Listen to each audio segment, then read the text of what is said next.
प्राचीन इतिहास की धुन से दिव्य शक्ति, निषिद्ध प्रेम और खुद नियति की कहानी सामने आती है।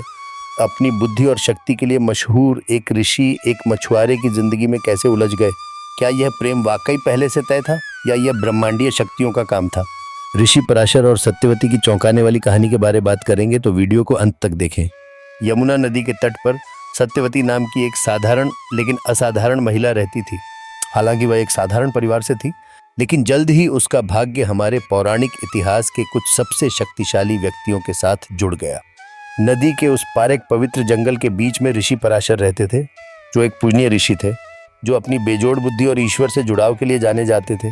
फिर भी सबसे प्रबुद्ध दिमाग भी भाग्य के खिंचाव से अछूते नहीं हैं।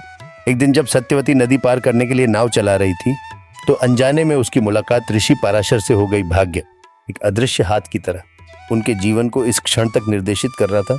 सत्यवती की सुंदरता से प्रभावित होकर ऋषि पराशर ने उसमें एक दिव्य संबंध देखा और जैसे ही उनकी आंखें मिली, भौतिक दुनिया से परे कुछ की चिंगारी प्रज्वलित हुई।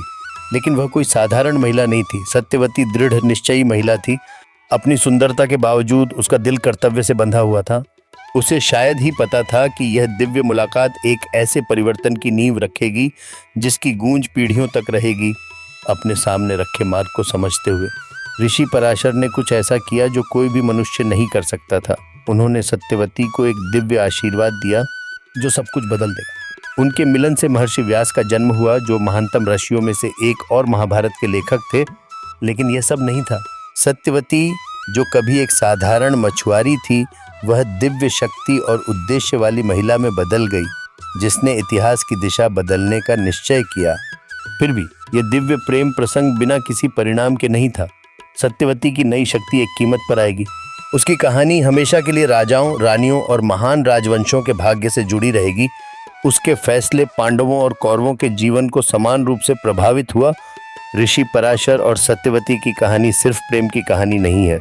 यह नियति, परिवर्तन और हमारे जीवन को दिशा देने वाली छिपी शक्तियों की कहानी है। अपने मिलन के जरिए उन्होंने सिर्फ एक ऋषि को जन्म नहीं दिया, उन्होंने उन घटनाओं को जन्म दिया जो भारत के भविष्य को आकार देंगी। उनकी विरासत महाभारत की महाकाव्य गाथा के जरिए जीवित है, जो शक्ति, भाग्य और ईश्वरीय इच्छा और मानवीय विकल्पों के बीच शाश्वत नृत्य की कहानी है। क्या आप मानते हैं कि भाग्य हमारे जीवन को नियंत्रित करता है, या यह हमारी पसंद है जो भविष्य को आकार देती है? कमेंट बॉक्स में अपने विचार ज़रूर दें और भारतीय पौराणिक कथाओं की दुनिया से और अधिक छिपी कहानियों के लिए हमारे चैनल भक्ति सागर को सब्सक्राइब करें। और वीडियो पसंद आया हो तो लाइक और शेयर करना ना भूलें।